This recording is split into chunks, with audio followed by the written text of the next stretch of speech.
A 4-year-old girl woke up screaming on a quiet Sunday morning and said something that made her evangelical mother tremble. "My name isn't Ana Clara.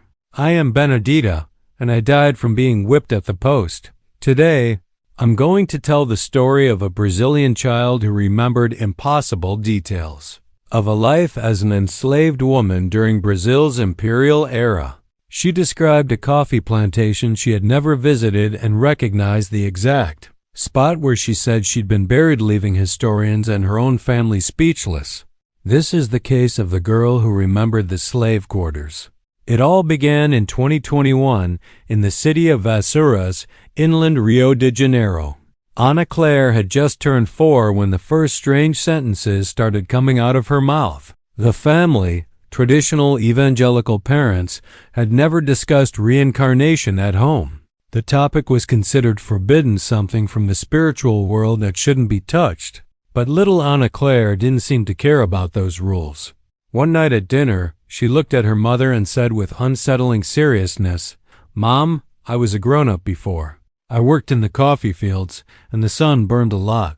Her mother, Caroline, felt a chill. She figured her daughter had seen something on TV or overheard adults talking. But Ana Clara went on with details a 4-year-old should never know. She described the smell of wet earth after rain, the sound of a whip cutting the air, the bitter taste of manioc flour they ate every day. She spoke of a place she called the Big House, where light-skinned people lived, while she and others worked from sunrise to sunset. The girl even drew with crayons. A building that looked like a slave quarters, precise architectural details, wattle and daub walls, a low roof, a small door. Her father, Robert, a pastor at a local church, was deeply disturbed. He and his wife prayed for weeks, asking for those fantasies to leave their daughter's mind. They forbade her from talking about it, believing it was a negative influence. But Ana Clara wouldn't stop. The more they tried to silence her, the more insistent she became. She woke in the middle of the night crying, saying her back hurt, that the whipping post wounded her, that she wanted to go back to her siblings. Things became unbearable when the girl started singing songs no one in the family knew, work chants in archaic Portuguese with African melodies, speaking of suffering and longing for the homeland. Carolyn recorded one of those songs and showed it to a local history teacher. The educator was shocked. It was a typical 19th century work chant, practically extinct, known only to specialized historians. That's when the family realized something extraordinary was happening with Ana Clara, and what would come next would completely change how they saw life, death, and the mysteries of human existence. The history teacher who heard the recording was named Martha Oliver, a master's scholar in Imperial-era Brazilian history with 15 years of research on slavery in the Paraíba Valley. When Carolyn showed her the video of Ana Clara singing, Martha's skin prickled. That specific melody appeared in only one historical document, a report by a French overseer who visited coffee plantations in Rio de Janeiro state in 1856. Martha asked permission to talk to the girl, and the parents, still skeptical but now curious, agreed. The first meeting took place in the family's living room, with Ana Clara on the sofa hugging a doll. The historian began with simple, non-leading questions. "Ana Clara, can you tell me where you lived when you were Benedita?" The girl answered without hesitation. "On the commander's plantation. There was a very big white house with many windows, and there was a chapel too." Martha took notes. She asked about the routine, and Ana Clara gave precise details. Waking before sunrise to the plantation's bell, going to the coffee fields with other enslaved workers, returning at dusk. She spoke of the overseer, a tall man she called Mr. Sebastian, who always carried a whip and shouted a lot.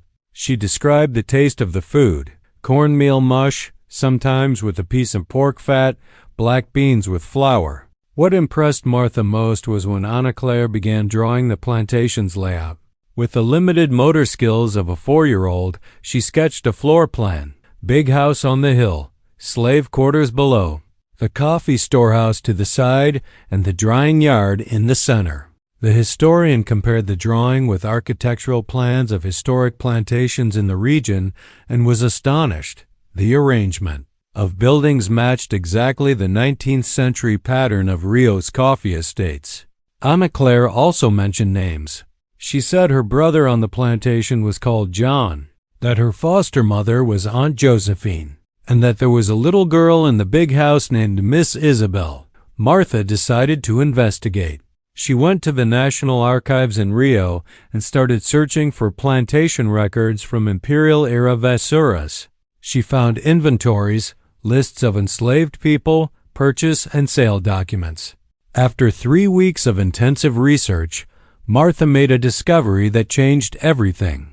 In the records of Santa Clara Plantation, one of the most prosperous properties in mid-19th century Vassouras, there was the name of an enslaved woman, Benedita, estimated age 28, born in Africa, field laborer. In the same inventory were mentions of Joa, Joaquina, and even the landowner's daughter, Isabel. The puzzle pieces began to fit in a disturbing way. Martha returned to the family's home with document copies. When she showed the inventory to Caroline and Robert, the couple fell silent for long minutes.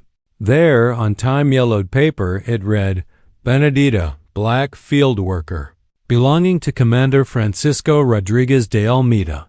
It was exactly the name Ana Clara had been repeating for months. Pastor Robert, a man of unshakable faith, felt his certainties tremble. The historian proposed something bold, taking Ana Clara to the ruins of the former Santa Clara Plantation. The site, protected as historical heritage, lies just 15 kilometers from downtown Vassouras. The big house still stands, restored and turned into a small museum. The slave quarters are partially preserved. The parents hesitated but agreed. They wanted to understand what was happening to their daughter. On the day of the visit, Ana Clara got in the car excited, not knowing where they were going. She hummed softly on the way. When the car approached the plantation and the big house came into view on the horizon, the girl froze. Her eyes widened. Before anyone could say anything, she cried out, "This is it. This is the commander's house." Caroline burst into tears. How could a 4-year-old recognize a place she'd never visited? As soon as they got out, Ana Clara didn't wait for the adults. She ran toward the slave quarters ruins as if she knew exactly where they were. She stopped in front of a stone and wattle and daub building and said, "I slept here." It was dark, and there were many people. Martha checked the spot was indeed one of the old slave quarters identified on historical maps. The girl went in, touched the walls, walked to a specific corner, and pointed. My mat was there. But the most impactful moment was still to come. Ana Clara left the quarters and started across the grounds, past the old coffee storehouse, circling behind the big house until she reached a patch of dense brush at the back of the property. There she stopped before an uneven, overgrown area and began to sob uncontrollably. "This is where they buried me. I died, and they threw me here with the others. Nobody prayed for me." Martha felt a lump in her throat. She knew from her research that many plantations had clandestine cemeteries for enslaved people in remote areas, unofficial places where bodies were interred without ceremony. But that information wasn't on any public map of Santa Clara. How could Ana Clara know? Martha decided she needed specialized help. She contacted the Fluminense Federal University and proposed an archaeological dig at the spot the girl indicated. 2 months later, a team of archaeologists began work, and what they found left everyone speechless. The team, led by Dr. Marcos Albuquerque, arrived at Santa Clara in April 2022. Goal was to verify whether a clandestine cemetery truly existed where Ana Clara had pointed. They used ground-penetrating radar to detect subsurface anomalies without immediate excavation. In under 2 hours, the screen showed clear irregularities patterns consistent with human burials laid down in a rudimentary way. Dr. Marcos authorized opening 3 excavation quadrants. On the second day, the team found the first set of remains at just 80 centimeters deep, an adult human skeleton, buried without a coffin, in a fetal position. Right beside it, they found 2 more skeletons. All showed bone trauma consistent with forced labor, severe vertebral wear, poorly healed fractures, deformities in feet and hands. Carbon-14 dating indicated the bones were between 50 and 180 years old, exactly the period when Santa Clara Plantation was in operation. When Martha told the family, Ana Clara wasn't surprised. She simply said, with that same unsettling naturalness, "I told you we were there." The archaeological find made headlines locally and then nationwide. TV shows reached out, but the parents, still processing everything, chose to keep a low profile. Meanwhile, Ana Clara kept bringing more information. One day, leafing through a history book her mother had bought, she pointed at an image of a whipping post, the instrument used to punish enslaved people. "That's the one I died on," she said without visible emotion. "Mr. Sebastian beat me a lot because I spilled water from the pot." My heart stopped. Caroline had to leave the room to cry. The family sought psychological help for Ana Clara, wanting to ensure the girl wasn't suffering from trauma or a dissociative disorder. Child psychologist Dr. Renata Campos saw her for 6 months. After extensive evaluation, she concluded that Ana Clara showed no signs of psychopathology. Her memories weren't fantasies or inventions. They were consistent, detailed, and emotionally genuine recollections. Dr. Renata, skeptical by training, admitted in her report, "I can find no conventional explanation for the phenomenon presented by the patient. The information she provides is historically verifiable and impossible for a child her age to have acquired through normal means of learning." It was the first time science, albeit cautiously, acknowledged that something extraordinary was happening. But the story still held one last twist. In August 2022, when Ana Clara was 5, the family received an unexpected call. It was a 93-year-old woman from Vassouras named Mrs. Marianne. She had watched a TV segment about the case. She asked to speak to the girl's parents and said something that made Caroline's heart race. "My grandmother used to tell me stories about an enslaved woman named Benedita who died very young at Santa Clara Plantation. It was a story passed down through generations." Mrs. Marianne explained that her grandmother, born in 1870, was the daughter of a house servant and grew up hearing elders talk about slavery times. Among those stories was a particularly sad one about Benedita, a strong, hard-working African woman who died at 28 after being brutally punished by an overseer named Sebastian. The reason, according to the tale, was spilling a pot of water meant for the masters. The overlap between the 150-year-old oral account and Ana Clara's memories was impossible to ignore. Historian Martha scheduled a visit. The elderly woman welcomed her into a home full of old photos and showed a yellowed notebook where her mother had, decades earlier, written down her grandmother's stories. There it was, handwritten in shaky script. Benedita da Costa, black, nation-born, deceased in 1858 after punishment at the post by overseer Sebastian Moreira for neglect of duties, buried in the brush with the others who died. There was no prayer or cross. Martha photographed the page, her hands trembling with emotion. Every detail Ana Clara had mentioned was documented by an independent oral source.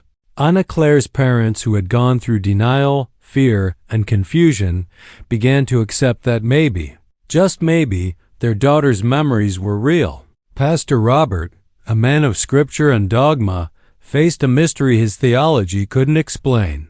He began studying reincarnation, read spiritist works, watched lectures, spoke with open-minded theologians. He realized his faith didn't have to be destroyed to accommodate the inexplicable, it could be expanded. Caroline, for her part, turned the experience into a mission. She began researching similar cases, contacted researchers in Brazil and abroad, and created a small support group for families going through the same thing.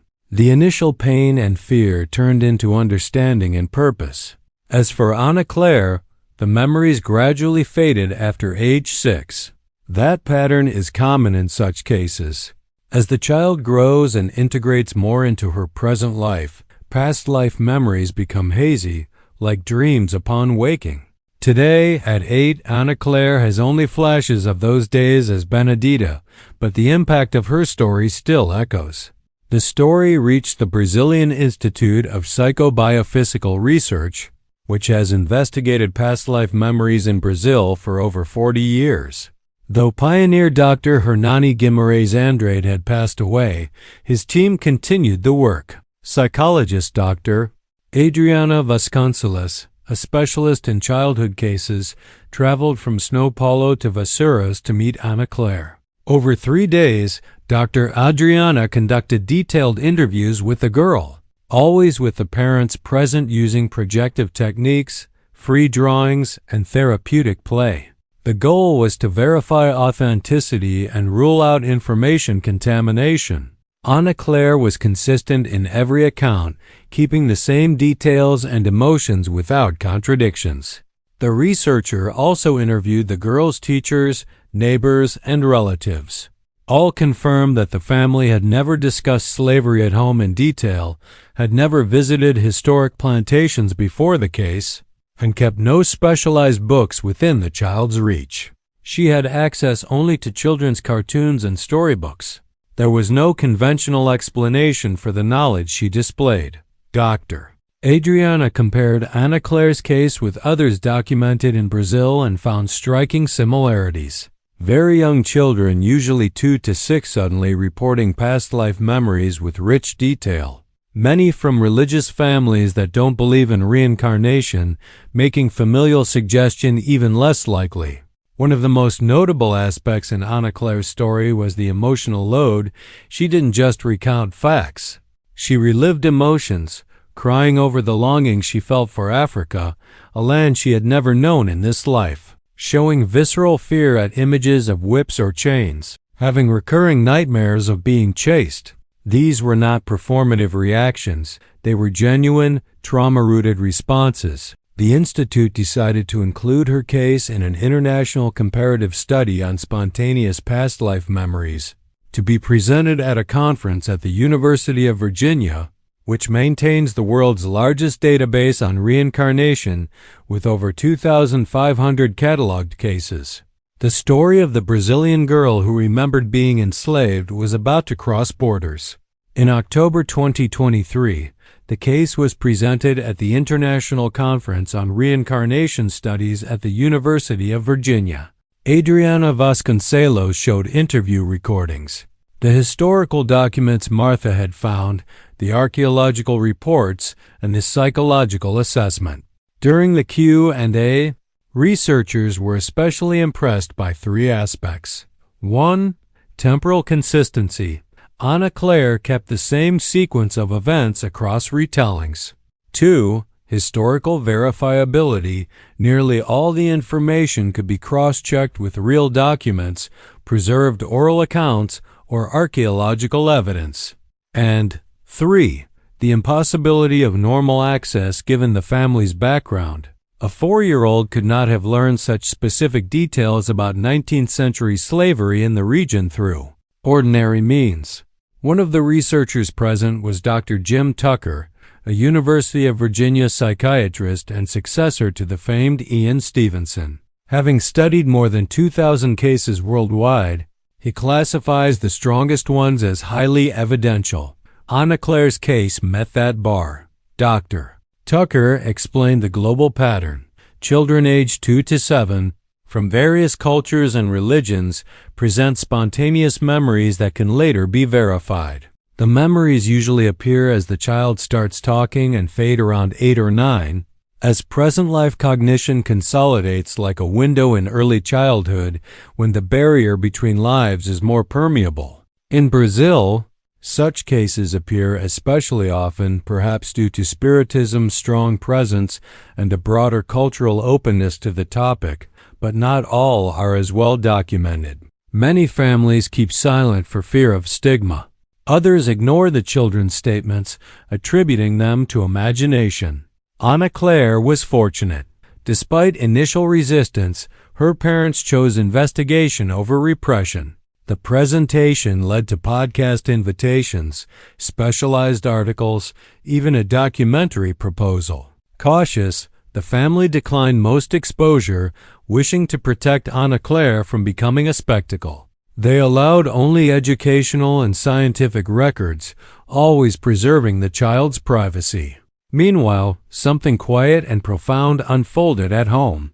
Pastor Robert, who had once held prayer sessions to drive out what he considered demonic influences, underwent a radical shift in understanding. He began to see that his faith wasn't under attack but being expanded, the existence of the soul, the continuity of consciousness, divine justice through multiple learning opportunities.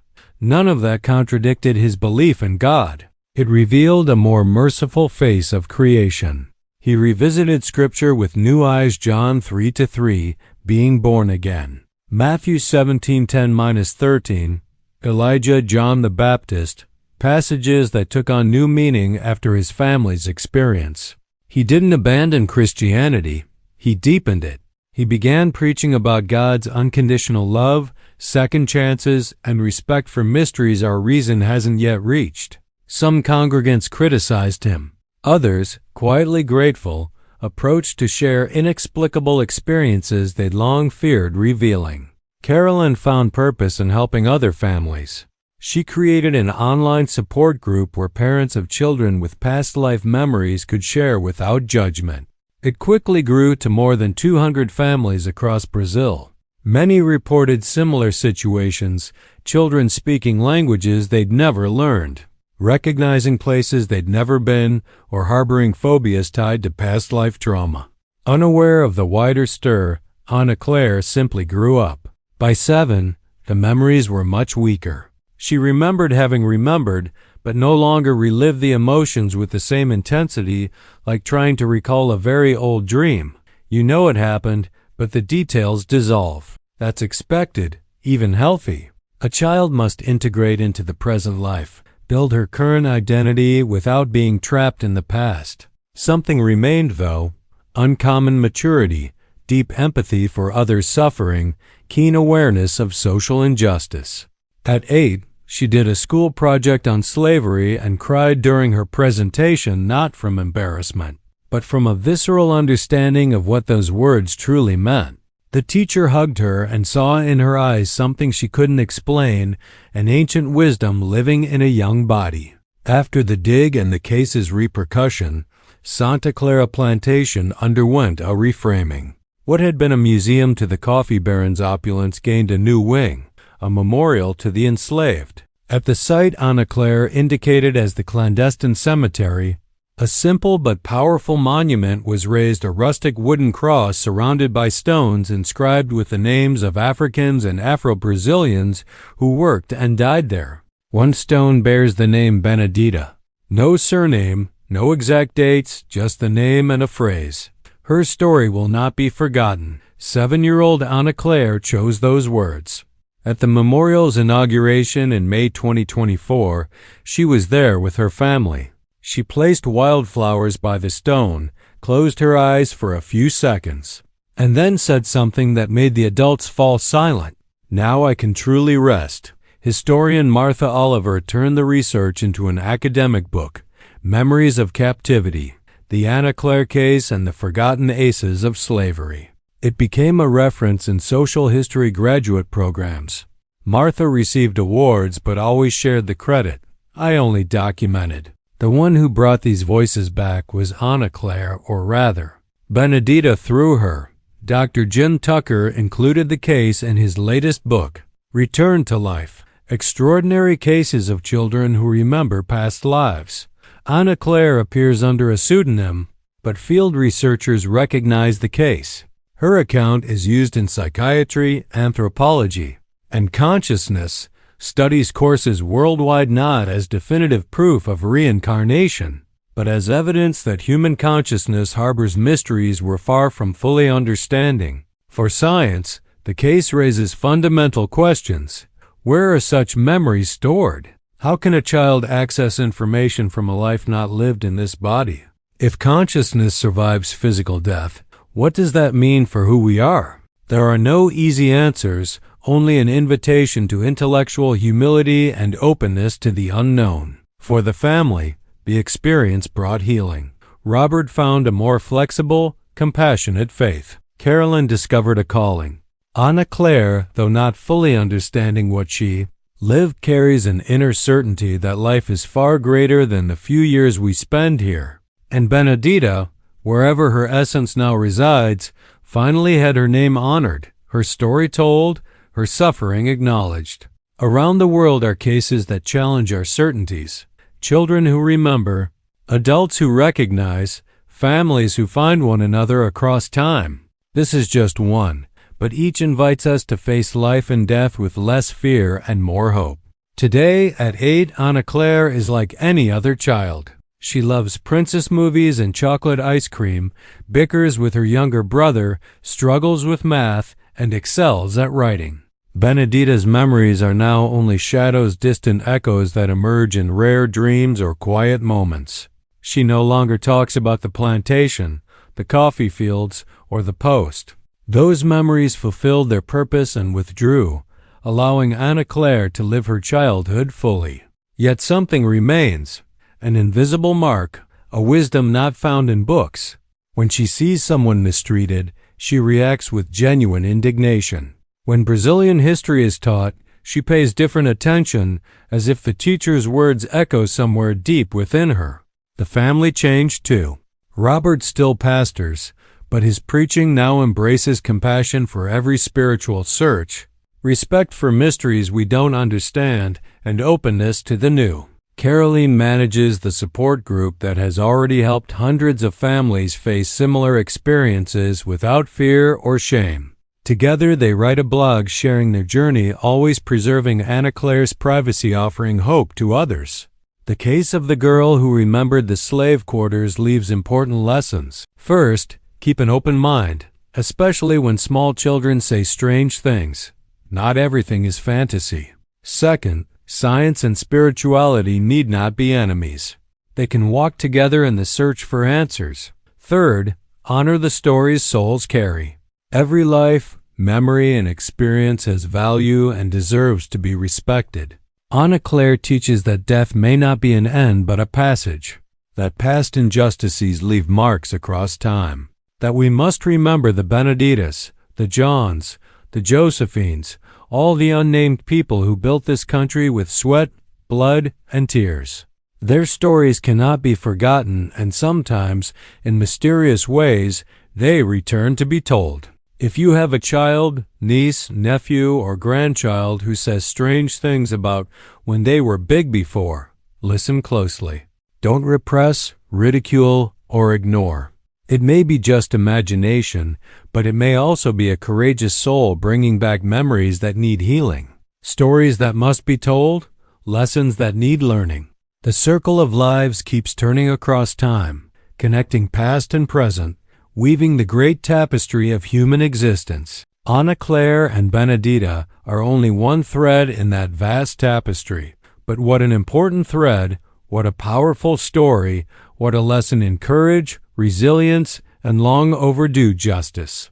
Do you have any memory that doesn't quite fit your current life and inexplicable fear? A talent from nowhere, a place you visit for the first time yet feels like home? Perhaps your soul is whispering old stories too. Maybe it's worth listening. This channel exists to honor such stories, to seek understanding, to keep alive the flame of curiosity about life's mysteries. If this story moved you, subscribe, ring the bell, and explore more real cases here on Paths of the Soul. Circula das Vidas. See you in the next case.